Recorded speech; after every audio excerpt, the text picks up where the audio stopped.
हरे कृष्ण राधे राधे जय परमाराध्य श्री गुरुपद पद्म की जय। सुप्रिय भक्तबृंद दर्शक बंधु आजकेर आलोचनार प्रारम्भे सर्वाग्रे आमि आमार नित्य जीवनदाता दिव्य ज्ञान प्रदाता भगवद अभिन्न प्रकाश विग्रह कृष्ण कृपार मूर्ति विग्रह जगत महाजन परमाराध्य श्री गुरुपद पद्मे पुनः पुनः असंख्य साष्टांग दंडवत प्रणति निवेदन करी एवं तत्परे गुरुपाद पद्मे हृदय धन प्राण सर्वस्व श्रीमन महाप्रभु श्री श्री राधा गोविंद बनमालीजी श्रीपाद पद्मे प्रणति ज्ञापन करे इष्टदेवगणेर कृपा भिक्षामुखी सपरिकर भगवत सुखविधा निवृत्ति हुए और आत्मशोधने प्रयासी हुए आजकेर आलोचनाय आमी अंशग्रहण करছি। আজকে আমরা আলোচনা করব পরমারাধ্য শ্রী গুরুপাদ পদ্ম সম্বন্ধে কিছু কথা, কেননা আগামীকাল হলো তাঁর শুভ আবির্ভাব তিথি। তিথি অনুসারে এবারে তার আবির্ভাবের দিনটি পড়েছে আগামীকাল অর্থাৎ শনিবার ডিসেম্বরের 21 তারিখে। অন্যান্য বারে হয়তো এই দিনটা তারিখ পরিবর্তন হয় যেহেতু তিথি অনুসারে হিসেব করা হয় বলে, তাই মোদীয় পরমার্থ শ্রী গুরুপাদ পদ্মের শুভ আবির্ভাব তিথি উপলক্ষে আজকে তার হচ্ছে অধিবাস পূর্বদিন। তাই এই অধিবাসের দিনে আমরা গুরুপাদ পদ্মের কথা কিছু আলোচনা করব। যে গুরুপাদ পদ্ম হলেন অতিমূর্ত মহাপুরুষ, যিনি হলেন অপার্থিব বা অপ্রাকৃত, যিনি হলেন ব্রজাগত মহাজন, যিনি নিত্যধাম গোলক বৃন্দাবন থেকে এ ভূমে অবতরণ করেছেন। যে কথা শুধু আমরা বলছি বা আমরা আলোচনা করছি এরকম নয়, যে কথা তার গুরুদেব আলোচনা করেছেন এবং লিপিবদ্ধ করে রেখেছেন। শুধু তার আবির্ভাবের পরেই যে বলেছেন এরকমটাও নয়, তার আবির্ভাবের অনেক আগেই ঘোষণা করেছিলেন এবং যেদিন তার আবির্ভাব হয় ঠিক সেই দিন মধ্যরাত্রিতে মোদীয় পরমারাধ্য শ্রী গুরুপাদ পদ্মের শুভ আবির্ভাব সময়টা হচ্ছে ঠিক মধ্যরাত্রিতে। ভগবান শ্রীকৃষ্ণচন্দ্রের আবির্ভাব মধ্যরাত্রে, আর আমার পরমারাধ্য শ্রী গুরুপাদ পদ্ম সেই কৃষ্ণেরই পরমপৃষ্ঠ এবং শিষ্যের কাছে অভিন্ন প্রকাশ বিগ্রহ স্বরূপ, তাঁরও আবির্ভাব ঠিক মধ্যরাত্রিতে। তো এই গুরুপাদ পদ্ম যেদিন আবির্ভূত হলেন তখন তাঁর গুরুদেব প্রভুজি পরম গুরুদেব শ্রী শ্রীল ভক্তিময় ভাগবত গোস্বামী ঠাকুর জানিয়ে দিয়েছিলেন যে আজকে এই মুহূর্তে পরবর্তী আচার্যের আবির্ভাব হলো। এটা ইনি কী করে জানতে পেরেছিলেন না, সিদ্ধ মহাত্মারা এরকম জানতে বুঝতে পারেন, এরকম তাদের কৃপা শক্তি ভগবত প্রদত্ত ভগবত প্রসাদ তাদের প্রতি রয়েছে। তারা ভগবানের অত্যন্ত অন্তরঙ্গ নিজজন এবং অত্যন্ত অন্তরঙ্গ পরমপৃষ্ঠজন, যে পরমপৃষ্ঠকে অভিন্ন প্রকাশ স্বরূপ বর্ণন করা হয়েছে। তাই শ্রী গুরুপাদ পদ্মে কখনোই ভগবানের থেকে পৃথক বা আলাদা করা যায় না, যদিও লীলাগত ভেদ রয়েছে। এই জন্য শ্রী গুরুপাদ পদ্ম সম্বন্ধে কেউ কখনো হয়তো বলেন যে তিনি ভগবান, এটার উপরে জোর দেন। আবার কেউ বা বলেন তিনি ভক্ত, কেউ বা বলেন তিনি ভগবত ভক্তরাজ, কেউ বা বলেন তিনি তার প্রতিনিধি দাস শ্রেষ্ঠ। কিন্তু আসল মীমাংসা কি না, এই জায়গাটা একটা এমনই জায়গা যে গুরু তত্ত্ব সম্বন্ধে আমরা কেউ সঠিক কথা বর্ণন করতে পারবো না। যদি শাস্ত্রের কথা থেকে একটু আমরা এদিক ওদিক সরে যাই নিজের মন বা খেয়াল খুশি মতো, তাহলেই কিন্তু ত্রুটিপূর্ণ বা ভ্রান্তিপূর্ণ বর্ণন হয়ে যাবে। শাস্ত্র কি বলছে সেটা আমাদেরকে জানতে হবে। শাস্ত্র গুরুপাদ পদ্মকে বলছেন যে সাক্ষাৎ বা অভিন্ন শ্রীহরি রূপে তুমি তাকে জানবে। সাক্ষাৎ হরিতেন সমস্ত শাস্ত্রীর উক্তস্তথা ভাগ্যতেব সদ্ভি, কিন্তু প্রভুর যে প্রিয় এব তস্য বন্দে গুরু শ্রীচরণার বিন্দম, তুমি তাকে সাক্ষাৎ শ্রীহরি বলেই জানবে। শ্রী গুরুপাদ সাক্ষাৎ হরিতেন সমস্ত শাস্ত্রই, সকল শাস্ত্র নিখিল শাস্ত্র যাকে সাক্ষাৎ শ্রীহরি বা অভিন্ন শ্রীহরি রূপে বর্ণন করেছেন। কিন্তু প্রভুর য প্রিয় এব তস্য, এখানে একটা কিন্তু যোগ করেছেন, কিন্তু যিনি প্রভুর জন অত্যন্ত তার প্রিয়, প্রভুর অত্যন্ত প্রিয়জন, শুধু জন না অত্যন্ত প্রিয়জন, এবং সেই প্রিয় জনের কারণে তিনি ভগবানের সঙ্গে একাত্মা, অত্যন্ত প্রিয়জন। তাই সেই প্রিয়জনকে কি ভাবতে হবে, কিন্তু প্রভুর য প্রিয় এব তস্য বন্দে গুরু শ্রীচরণার বিন্দম, সেই গুরুপাদ পদ্মকে তুমি বন্দনা করবে কি ভাবনা নিয়ে, কি ভেবে না, তিনি তোমার কাছে সাক্ষাৎ শ্রীহরি।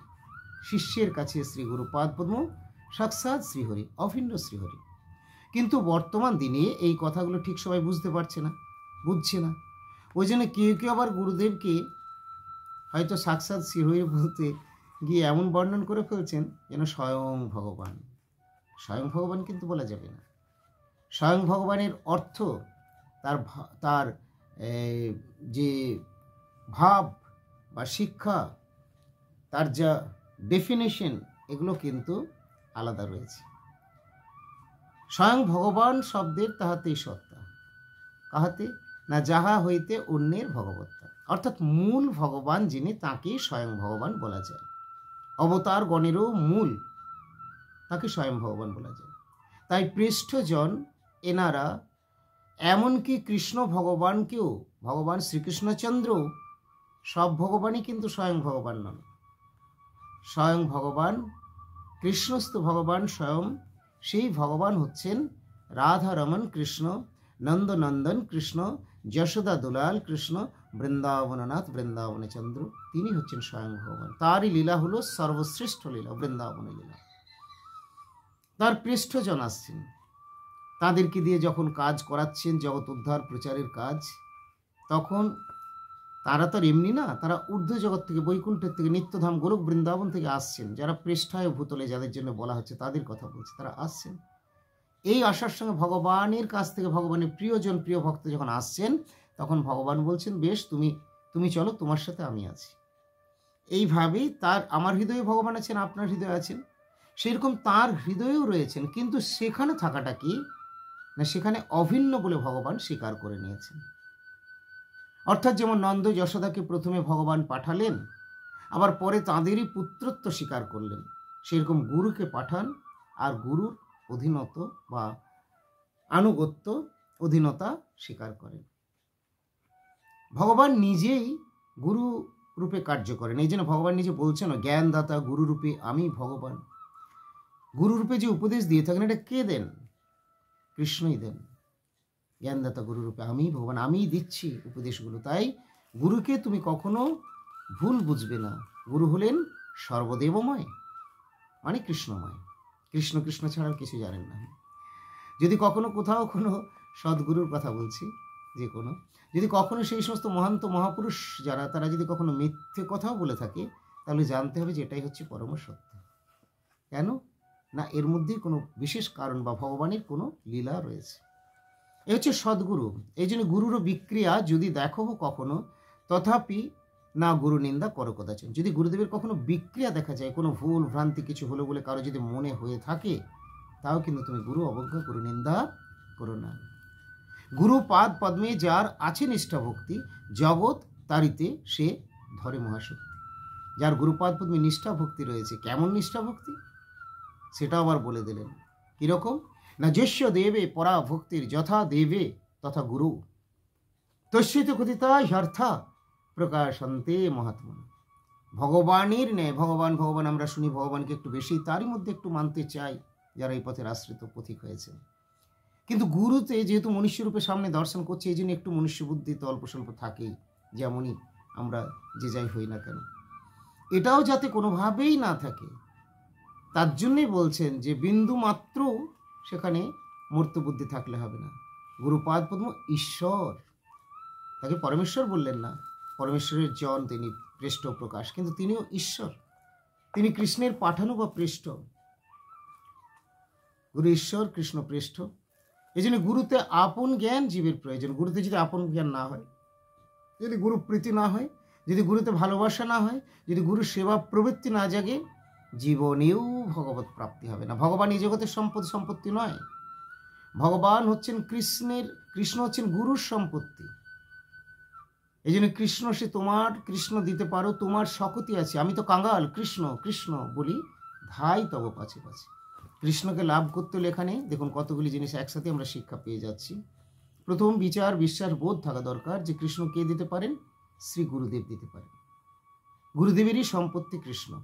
আর আমি তো কাঙ্গাল, আমাদেরকে কাঙ্গাল হতে হবে।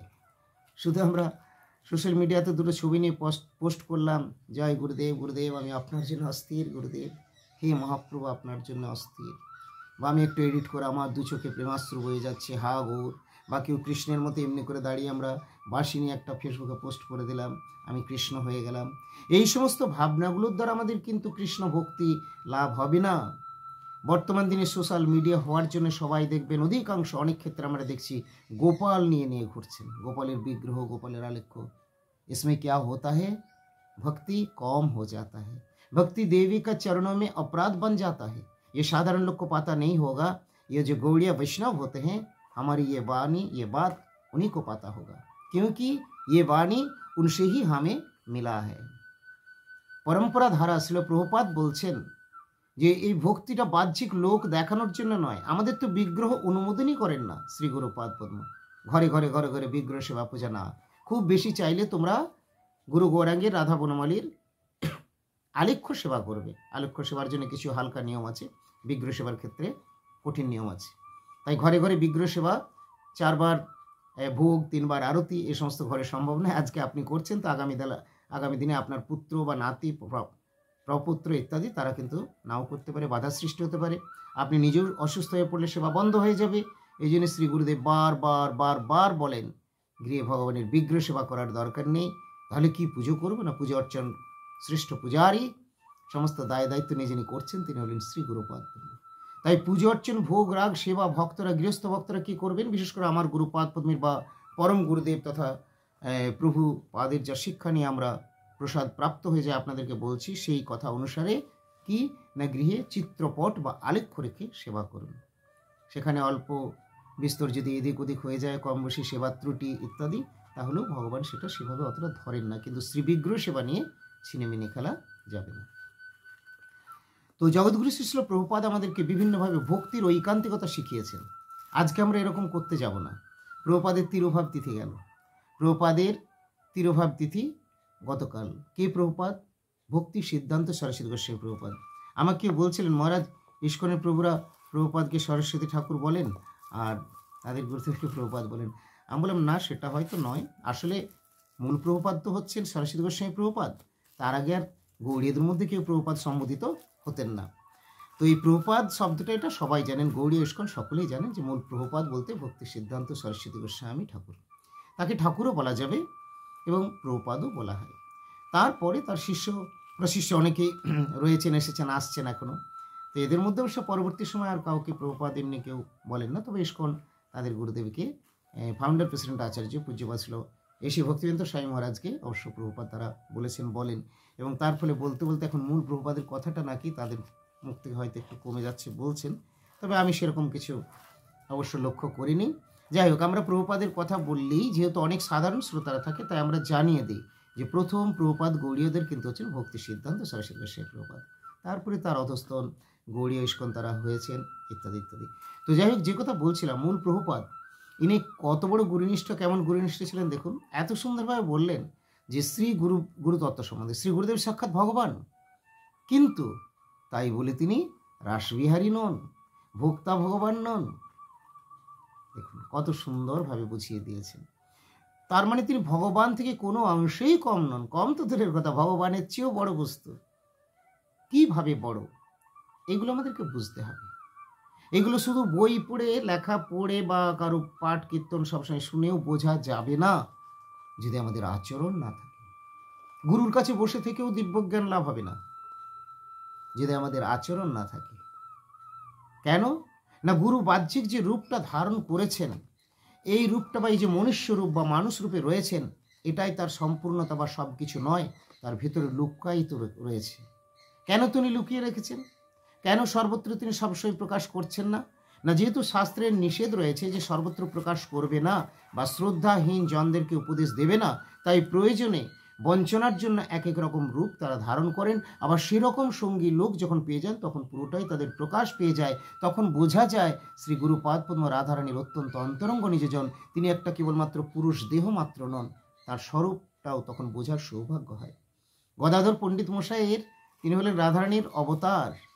তার যে রাধারানীর সেই অবতার, তার যে প্রেমময়ী রাধারানীর সুন্দর কেশ তার শ্রী অঙ্গে, এখন সেগুলিও পরিলক্ষিত হয় সৌভাগ্যবান কোনো ভক্ত হলে। জগৎগুরু শ্রীল ভক্তি সিদ্ধান্ত সরস্বতী গোস্বামী প্রভুপাদকে তার গুরুদেব শ্রীল গৌরকিশোর দাসবাজি মহারাজ বলেছিলেন যে, সরস্বতী ঠাকুর আপনি তো সাক্ষাৎ নিত্যানন্দ, মানে নিতাই রূপে দর্শন করেছিলেন। এটা কি করে হয় না, গুরুপাদ পদ্ম, প্রকৃত গুরু সদ্গুরু, তার সেরকম কোনো শিষ্যকে, প্রকৃত শিষ্যকে তারা অভিন্ন একাত্মা থাকেন, সেই রূপেই দর্শন করেন।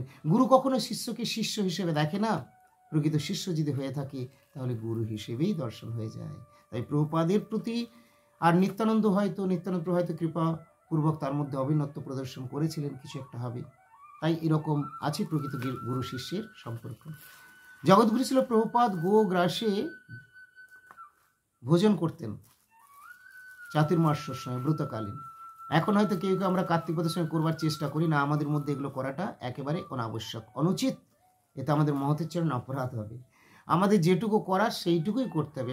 প্রাথমিকভাবে আমরা সাধু সঙ্গ করব, আমরা অসৎসঙ্গগুলো পরিত্যাগ করব, আমরা জড়ে জাগতিক আলোচনা, গল্প, আনন্দ, হই হুল্লোড়ের মধ্যে আমরা বেশি এগুলোতে যাব না, আমরা দিব্য আনন্দ নিয়ে থাকবো।